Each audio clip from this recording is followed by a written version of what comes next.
This is my reading list for the month of December, or the books I hope to read this month. I only picked off two because it's the end of the year. I've already accomplished my reading goal for the year, so there isn't like a necessity to read a specific amount of books.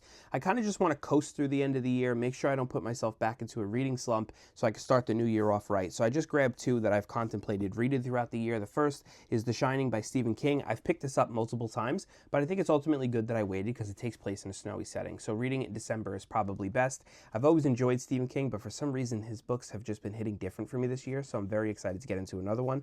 And then the next book is kind of an ambitious one for me. I wouldn't consider myself to be a romance or a fantasy reader, but I have Fourth Wing here by Rebecca Yarros. You know, every once in a while a book comes along and there's just so much fandom surrounding it that I eventually have to get myself a copy and see what all the hype is about. So I did. I made sure to get myself one of these cool golden sprayed edged copies. I'm very excited to get into this. I feel like you're stepping into a whole nother world, not just like a book. It's like a kind of akin to like Harry Potter or something like that. There's so much merchandise at Barnes & Noble and so much fandom. Speaking of merchandise, I actually picked myself up a Fourth Wing inspired deck of Cards Against Humanity.